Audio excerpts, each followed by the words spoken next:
Good evening, everybody. Good evening. Hi, as Emma said, my name is Carolyn Blunt. So I have been doing this now for 7 years in terms of my own brand real results training. But I have been in HR and training for about 13 years now. So just a little bit of background about me. I now specialise in telephone communication, customer service, contact centre stuff. So I'll talk a little bit about how that happened to come around. So I got voted into second most respected person in the UK contact centre industry 2009 by readers of Call Centre Help magazine, and that is very much now where my business is based quite heavily in the contact centre sector. But my career started as a graduate, doing kind of a graduate programme like you do, going around doing tasters of different modules within a company called ICL, based in Lytham, some of you may know it, and very disillusioned very quickly, moved out into a HR role with a company in Kirkham called Nature's Aid, who are a manufacturing company. So a local girl from Lancashire, and worked there in a kind of, it was more of a personnel, it was still in the days of kind of personnel, and it was that sort of role for a couple of years, but learnt a lot.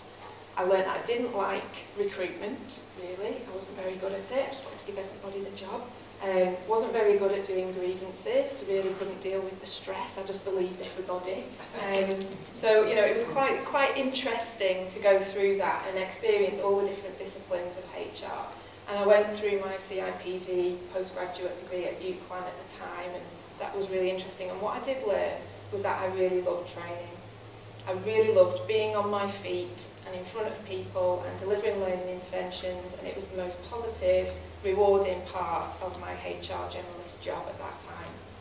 So I decided that on leaving that role I wanted to go into something that was pure training, and that company just was too small to have a full-time training role within it. So I actually went back to ICL, where I'd started, and said, you know, I'd like to come back as a full-time trainer, and they said, fantastic, we can finally get the return on the graduate scheme that we invested in you several years before. So back I went, and I loved it, absolutely loved it. In a pure training role, it was wonderful, and I had 3 really good years of travelling around doing training, soft skills. I was a soft skills trainer, regional trainer, and I was travelling around doing telephone communication and customer care. I was within the call centre and technical support part of Fujitsu, so that's kind of how this has happened for me now. And I was travelling around Northern England, Northern Ireland, delivering soft skills, and it was great. But then what I noticed was some of the more senior leadership and management training, my boss was bringing outside consultants in to do it, at quite a significant cost. And at the time I said, I can do that training.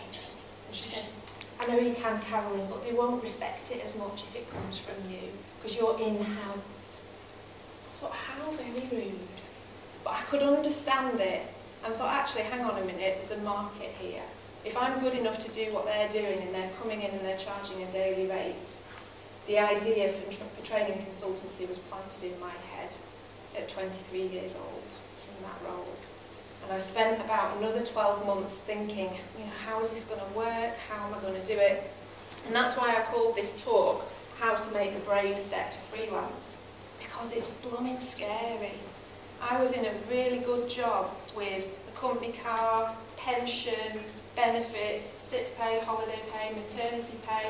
I knew I was married, and I knew that in the future I wanted a family, but it was, you know, I hadn't got there yet. But that was quite a big thing for me to weigh up. Lots of factors, and it was quite scary. And I sort of really toyed with the idea for 12 months. And since I've done it, and I've got 7 years under my belt, I've never looked back.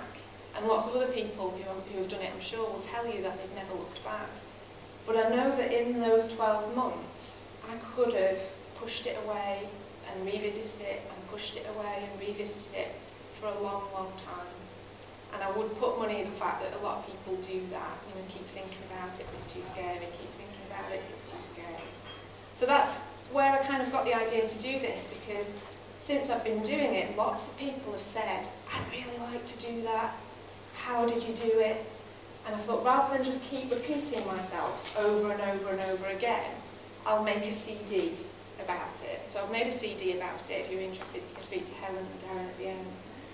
But then I just thought actually it'd be quite good to give a little bit of that in the flesh as well, so that you can sort of see the person behind the voice on there. So what I'm going to go through tonight, I'm going to go through about 5 key areas. There's 7 on the CD, but I haven't got time to go through all 7 tonight, but I'm going to go through 5. And I'm also going to give some time at the end to do a bit of Q&A as well.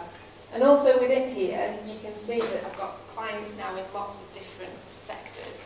So I'll talk a little bit about how that has come around as well. And some of the stuff around the award-winning thing is quite nice, and it's quite attractive in terms of how you go about winning business and how you go about establishing client loyalty. So if there's time on that as well.